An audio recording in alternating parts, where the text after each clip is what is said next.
But new information discovered by Judicial Watch showing the involvement of the FBI in helping push the Trump dossier, which you'll remember was largely funded by the Clinton campaign and was filled with Russian disinformation that was meant to discredit not Hillary Clinton, but Mr. Trump.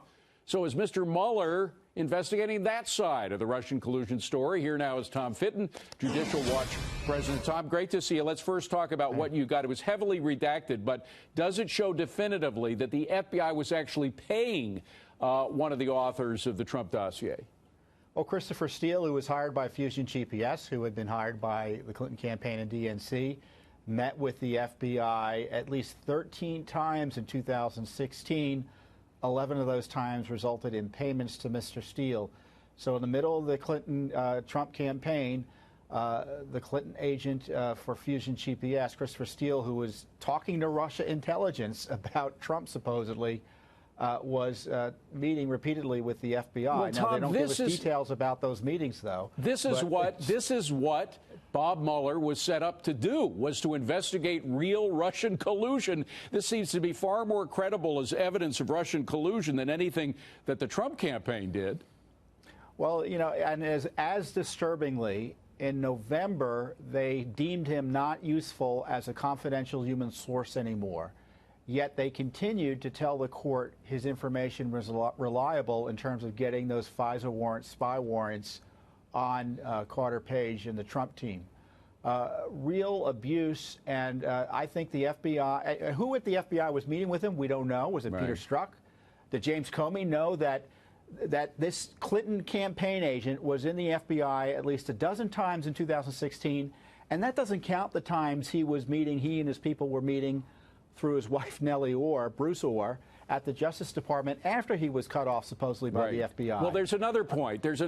Tom. Forgive me for interrupting, but this meeting that everybody's talking about between Donald Trump Jr. and the Russian agent, that Russian agent met before and after the Trump Jr. meeting with members of Fusion GPS. What was that all about? I mean, if there was collusion between her and the Trump campaign, there was also collusion between her and the Hillary campaign through Fusion. Fusion GPS was working for Russian fronts to discredit a critic of the Putin regime, and the lawyer involved in that effort was the lawyer behind the meeting at Trump Tower. It's just, it's mind-boggling what went on, and for the Mueller operation to focus solely on Trump collusion shows you that there's this politicization of the special counsel operation. Tom, I have to jump to the final point because we heard Adam Schiff at the beginning suggest that the Russians are now interfering on Donald Trump's side with the 2018 midterm elections. But if anything, it's exactly the opposite again. We got that Facebook story last week. They took down some of the sites that clearly had some apparently Russian influence in them, and they were anti-Trump. There was one showing Donald Trump screaming in front of a Nazi flag. That's one of the ones that was taken down. There are others that send protesters to anti-ICE rallies. If there was Russian collusion with anybody in the United States, it was against Trump, not in favor of him. You know, there's this idea that they want to divide America. No, they want to attack our government. They're attacking the Trump administration. During the campaign, they thought Hillary Clinton was going to win, and they attacked the Hillary Clinton campaign, knowing or thinking, like everyone else in America, or many people in America, that she was going to become president. The Russians are interested in undermining our government. And they were doing it in 2016. They're doing it again. That's the bottom line. No matter who they have to go after, they're just trying to undermine our government and our way of life. Tom Fitton, thank you for uncovering this, Tom. Appreciate it. Well, we want him to confirm what we already know from hard evidence, that he and his wife were part of a conspiracy to, in fact, create this narrative of involvement and wrongdoing by the president relative to the Russians. So we have a lot of evidence. Now the question is, can we get him to confirm the evidence, or will he deny the truth right before us in writing?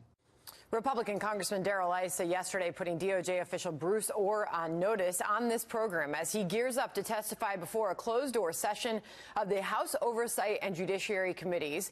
Orr arriving in this picture, as you can see here, just moments ago on Capitol Hill. Republican Congressman Mark Meadows of North Carolina is also a member of the Oversight Committee and the chairman of the House Freedom Caucus. Good morning to you, Congressman. I am sure that this is a moment many of you have been anticipating for quite some time. What do you plan to ask him? Well, we have, Sarah, and I think that there are three different lines of questioning. One, Congressman Issa talked about it.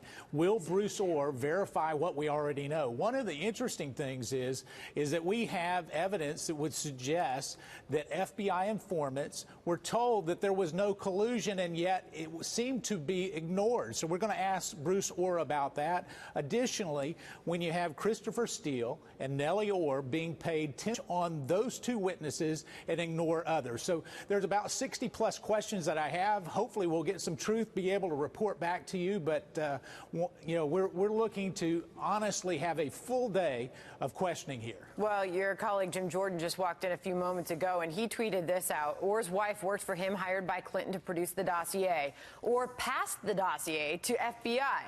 FBI used salacious and unverified dossier to spy on the president's campaign.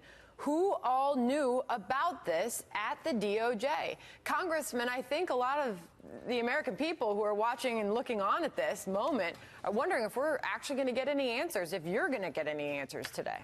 Well, we're going to get some answers today, but I can tell you in continuing to drill down, it's really your viewers, the American people, that need to be the judges of this. I believe that we need to have complete transparency, take some of the documents that we've been able to see, declassify them, allow the American people to see it. And when they see it, they will be appalled at what happened within our FBI and DOJ. It should never happen in a constitutional republic.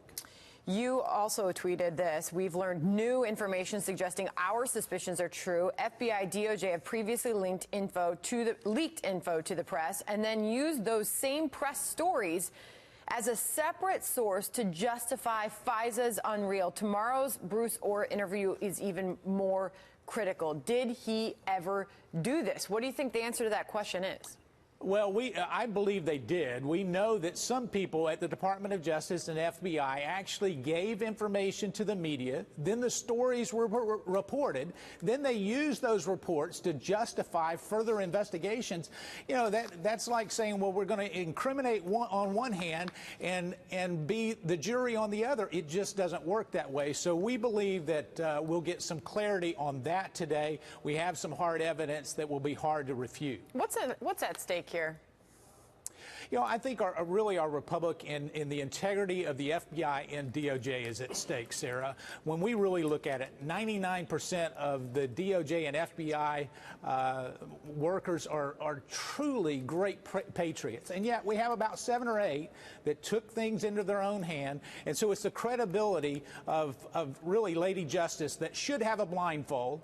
And yet we're seeing that they were peeking and trying to tilt justice one way or another based on their own political bias. Do you think we'll learn anything today? Obviously, this is closed door. Gets underway shortly here. You expect, as you just said, it to last hours, go for a pretty long day here. Will we learn anything today that comes out of this closed door interview? You know, generally a lot of the specifics on these closed-door interviews does not get shared in the media. It allows for further investigation, that goes on. But I do believe that we'll learn, in general terms, some of the other areas of concern. And so I think that later reporting today would suggest that perhaps the involvement, who authorized Bruce Orr to get involved, if there was someone who did that, those are the critical questions that have to be answered. All right. Well, Congressman Mark Meadows, you've got a big day ahead of you. Thank you for coming on ahead of that big interview today. Thank you. Thank you, Sarah. All right. Critical questions that have to be answered. All right. Well, Congressman Mark Meadows, you've got a big day ahead of you. Thank you for coming on ahead of that big interview today. Thank you. Thank you, Sarah. All right.